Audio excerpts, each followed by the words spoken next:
Graça e paz. Gostaria de, nessa oportunidade, compartilhar uma pequena reflexão da Palavra de Deus com o seguinte tema: visão de mundo. Como está a sua?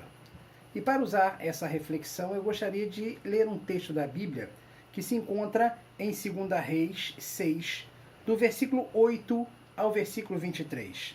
É uma leitura, parece grande, mas é muito interessante, que diz o seguinte: E o rei da Síria fazia guerra a Israel e consultou com os seus servos, dizendo: Em tal e em tal lugar estará o meu acampamento.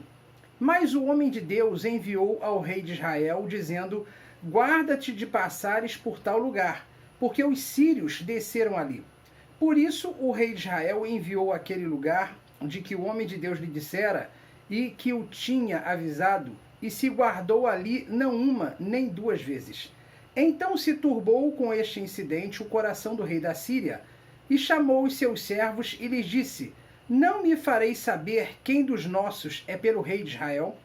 E disse um dos seus servos: Não, ó rei meu senhor, mas o profeta Eliseu que está em Israel faz saber ao rei de Israel as tuas palavras que tu falas no teu quarto de dormir. E ele disse: Vai e vê onde ele está, para que envie e mande trazê-lo. E fizeram-lhe saber, dizendo: Eis que está em Dotã. Então enviou para lá cavalos e carros e um grande exército, os quais chegaram de noite e cercaram a cidade. E o servo do homem de Deus se levantou muito cedo e saiu, e eis que um exército tinha cercado a cidade com cavalos e carros. Então o seu servo lhe disse: Ai, meu senhor, que faremos? E ele disse: Não temas, porque mais são os que estão conosco do que os que estão com eles. E orou Eliseu e disse: Peço-te, Senhor, que abra os olhos do moço, para que veja. E o Senhor abriu os olhos do moço e viu, e eis que o monte estava cheio de cavalos e carros de fogo em redor de Eliseu. E como desceram contra ele, Eliseu orou ao Senhor e disse: Fere, peço-te, esta gente de cegueira. E feriu-a de cegueira, conforme a palavra de Eliseu. Então Eliseu lhes disse: Não é este o caminho, nem é esta a cidade. Segui-me, e guiar-vos-ei ao homem que buscais. E os guiou a Samaria. E sucedeu que, chegando eles a Samaria, disse Eliseu: Ó Senhor, abre a estes os olhos para que vejam. E o Senhor lhes abriu os olhos para que vissem, e eis que estavam no meio de Samaria. E quando o rei de Israel os viu, disse a Eliseu: Feri-los-ei, meu pai. Mas ele disse: Não os ferirás. Feririas tu os que tomasses prisioneiros com a tua espada ou com o teu arco? Põe-lhes diante deles pão e água para que comam e bebam e vão para o seu senhor. E apresentou-lhes um grande banquete, e comeram e beberam, e os despediu, e foram para o seu senhor, e não entraram mais tropas de sírios na terra de Israel.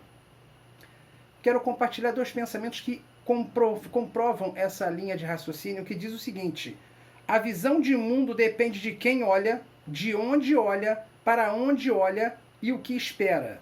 Quem disse isso foi o pensador suburbano. E o outro pensamento é de William Shakespeare, que diz: quantas vezes a simples visão de fazermos o mal faz com que o mal seja feito. Tudo, absolutamente tudo, depende da visão que temos de mundo, das pessoas e das coisas que nos rodeiam. E a visão que nós temos de mundo está diretamente relacionada a nossas experiências, a nossas crenças, ao convívio familiar, ao que ouvimos e ao que vimos. Essas coisas fazem-nos ter uma visão do mundo que nos rodeia e das coisas que nos cercam. Nesse texto é interessante que possa destacar 4 personagens que tinham visões de mundo completamente diferentes. O primeiro personagem que eu gostaria de destacar da visão de mundo é o do rei da Síria. O rei da Síria era um personagem que ele queria conquistar a nação de Israel, e a visão dele é que ele podia tomar tudo, invadir tudo, na hora que ele quisesse. E ele planejou então pegar o rei de Israel. Por outro lado, tinha uma outra pessoa que tinha uma visão de mundo, que era o profeta Eliseu. o profeta Eliseu tinha uma visão completamente diferente do rei da Síria, e em virtude disso, esse profeta chegava para o rei de Israel e avisava: olha, não vá a tal local, porque o rei da Síria está tramando te pegar naquele local. A terceira visão, podemos dizer aqui, que é do rei de Israel, que apesar de ouvir o profeta Eliseu, diz o texto da Bíblia que ele mandou espias para verificar se aquela informação era verdadeira. Ou seja, ele acreditou desacreditando. Ele mandou várias vezes e viu que todas as vezes a informação bateu. E a quarta visão que podemos dizer aqui era de Geazi, que era o ajudante do profeta Eliseu, que estava ali, como podemos dizer, né, como Alice no País das Maravilhas. Estava participando de uma situação e que estava indiferente a tudo o que estava acontecendo. Ele era o mais jovem desses personagens. Acontece que o rei da Síria começou a ficar irritado porque ele começou a ver que todos os planos que ele estava traçando estavam furados, sendo frustrados. E ele só tinha uma hipótese na visão de mundo que ele tinha: tem alguém aqui no meu exército me traindo, tem algum X9. E ele chamou os seus líderes e perguntou: quem de vocês aqui está me traindo?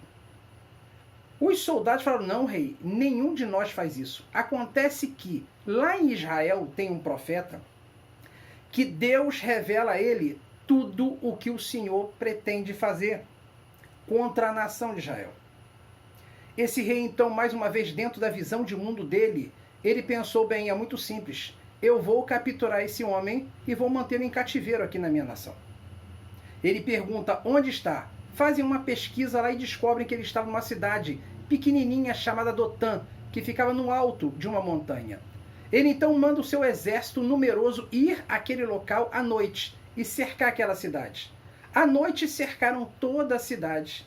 E quando chegou de manhã cedo, que o homem, no caso Geazi, foi buscar água no poço, porque naquela época não tinha água encanada, ele, quando chegou do lado de fora, observou o cenário. Toda a cidade estava cercada pelo exército inimigo. Na visão de mundo que Geazi tinha, tudo estava perdido. Não havia a mínima chance deles saírem daquela situação. Geazi volta correndo e vai agora de encontro a Eliseu. Eliseu já tinha uma visão completamente diferente pelas experiências que ele havia adquirido com Deus. Eliseu vira para Geazi e diz assim: calma, fica tranquilo, mais são os que estão conosco do que os que estão com eles. É nessa hora que eu quero te chamar a atenção para um detalhe. O que Geazi deve ter pensado? Geazi olhou ali e só viu ele e Eliseu. Na visão de mundo e na experiência que ele tinha de vida, ele não conseguia ver mais nada além daquilo. Eliseu então faz uma oração muito pequenininha e diz assim: Senhor, abre os olhos do moço para que ele veja.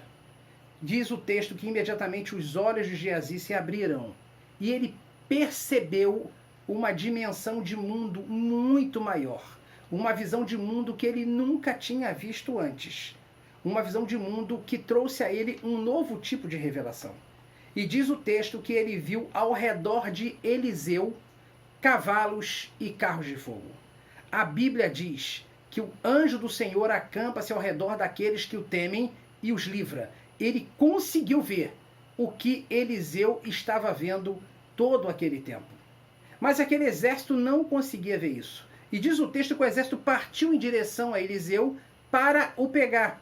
Eliseu faz apenas uma oração simples e diz: Senhor, fere esse pessoal de cegueira. Eliseu não queria destruir nenhum deles. A visão de mundo de Eliseu era completamente diferente. Eliseu então faz essa oração, todos eles são acometidos de uma cegueira. Eliseu pega o príncipe deles, o capitão, na mão e fala: vem comigo que eu vou te mostrar onde você tem que ir. Eliseu os conduz então até o exército de Israel. Chegando no exército de Israel, Eliseu faz novamente uma oração e diz: Senhor, abre os olhos de todos para que eles vejam. Quando eles enxergaram agora aquele exército que havia cercado Eliseu, estava agora cercado pelo exército de Israel. O rei de Israel, que até então tinha uma visão limitada, agora ele fica desesperado e fala para Eliseu: eu devo os ferir, Eliseu? Eu devo os ferir, Eliseu? Eliseu fala: não, Ninguém vai ferir ninguém. Você vai dar para eles comida e água e vai deixar eles irem em paz. Diz o texto que fizeram um banquete enorme. Eles comeram e beberam e foram embora. Agora, o rei da Síria está diante de uma nova visão. Ele nunca tinha experimentado esse tipo de situação na vida dele. E diz o texto da Bíblia e termina dizendo assim, ó, e a partir daquele momento, nunca mais tropas da Síria invadiram a cidade de Israel. O que eu quero te dizer é que à medida que nós vamos tendo experiências, a nossa visão de mundo vai ampliando cada vez mais. A tua visão de mundo está diretamente relacionada às experiências que você está tendo. Você tem que ampliar cada vez mais essas experiências para que a tua visão de mundo amplie. Existe um mundo além do nosso, que é o mundo espiritual. E nesse mundo espiritual existem seres espirituais. E o maior de todos eles é Deus. E quando você está com Deus, a tua visão de mundo amplia completamente diferente. Eliseu queria mudar a visão de mundo daqueles que rodeavam ele. E ele conseguiu mudar a visão do rei de Israel, conseguiu mudar a visão de Geazi e conseguiu mudar a visão daquele rei da Síria. O que eu espero é que a sua visão, a partir de agora, seja modificada para a honra e glória de Deus. Quero apenas compartilhar uma ilustração agora para encerrar, que é uma ilustração muito interessante que diz que um pintinho estava num terreno, num galinheiro, e chegou para o seu pai e disse, meu pai, o mundo acaba ali? O pai dele, então, o galo, começa a rir e fala, não, meu filho, não, eu vou te mostrar. Pega o pintinho, leva até o alto da fazenda, no topo do telhado, e o pintinho olha assustado com o tamanho do território que tinha em volta. E o galo então vira para ele e fala assim, você está vendo aquela montanha lá embaixo? O pintinho, sim, eu estou vendo. É lá que o mundo acaba. A mesma coisa acontece comigo e com você. A nossa visão de mundo está diretamente relacionado à nossa crença, às nossas convicções e às experiências que temos tido ao longo da nossa vida. O que eu desejo do fundo do meu coração é que você tenha mais e mais experiências com Deus para que a sua visão seja ampliada tremendamente. Que Deus te abençoe.